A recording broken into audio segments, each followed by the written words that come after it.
Hi friends, Neelam रेसिपीमध्ये तुमचे खूप खूप स्वागत. आपल्याला 5 मिनिटात झटपट तयार होणारे तिळाचे लाडू बनवायचे आहेत. अगदी मऊसूत आणि खुसखुशीत. हे लाडू बनवण्यासाठी मी अर्धा किलो गावरान तीळ घेतलेले आहे. गावरान असल्यामुळे हे तीळ मी स्वच्छ धुवून निवडून आणि वाळून घेतलेले आहे. गावरान असल्यामुळे ह्या तीळीमध्ये रेती आणि खडे भरपूर प्रमाणात असतात, त्यामुळे ती मी आधी स्वच्छ करून घेतलेली आहे. जर तुमच्याकडे दुकानातून आणलेली पॉलिशची तीळ असेल तर ती फक्त तुम्ही स्वच्छ कापडाने पुसून घ्यायची आहे.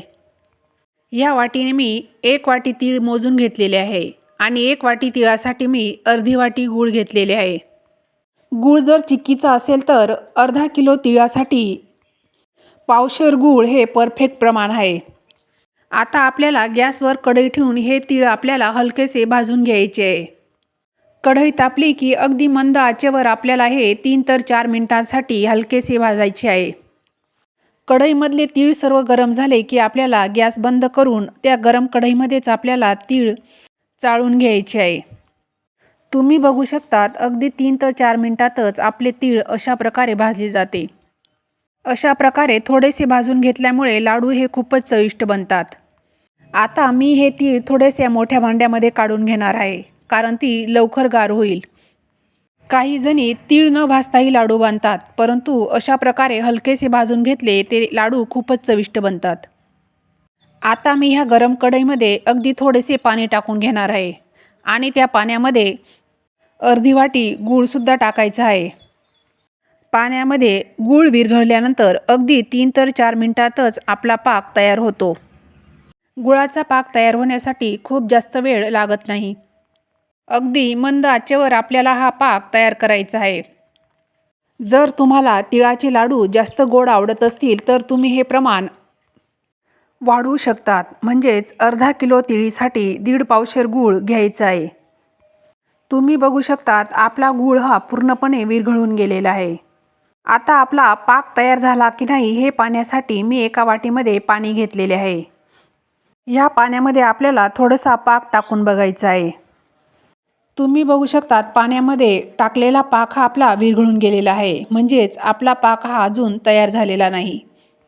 हा पाक आपल्याला 2 मिनिटासाठी अजून मंद आचेवर चाळून घ्यायचा आहे आणि त्यानंतर आपण पुन्हा पाण्यामध्ये टाकून बघायचं आहे. पाण्यामध्ये टाकल्यानंतर गुळाची अशा प्रकारे गोळी तयार होते, म्हणजेच आपला पाक तयार झालेला आहे. आता मी हा पाक मोठ्या भांड्यामध्ये काढून घेतलेल्या तिळीमध्ये टाकून घेणार आहे. तिळामध्ये पाक टाकल्यानंतर आपल्याला तीळ आणि गूळ चांगल्या प्रकारे मिक्स करून घ्यायचे आहे. तीळ हे आपल्या शरीरासाठी खूपच फायदेशीर असते. त्यामुळे फक्त संक्रांतीलाच तिळाचे लाडू न बांधता वर्षातून तुम्ही 3 ते 4 वेळेस अशा प्रकारे लाडू बांधून आहारात तिळाचा समावेश करू शकतात. आता आपले तीळ आणि गूळ हे चांगल्या प्रकारे मिक्स झालेले आहे.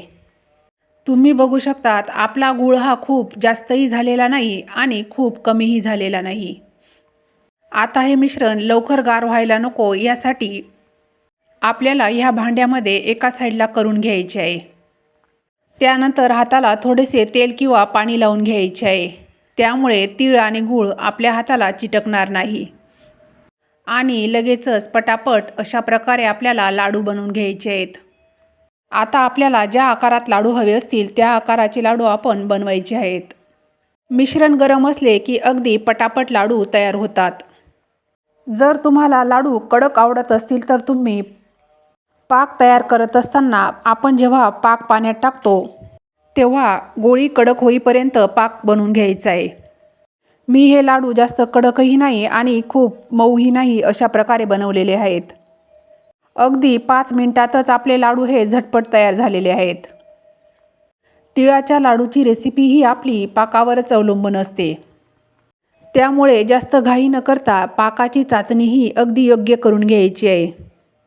भांड्यातील शेवटी सर्व तीळ आणि गूळ एकत्र करून मी हा छोटासा लाडूसुद्धा बनवून घेतलेला आहे.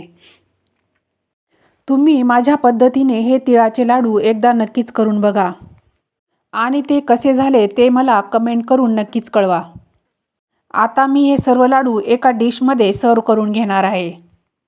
तुम्ही फक्त संक्रांतीलाच अशा प्रकारे तिळगूळ न खाता सर्वांसाठी पौष्टिक असणारे हे लाडू 2-3 वेळेस वर्षातून नक्कीच करून खा. धन्यवाद.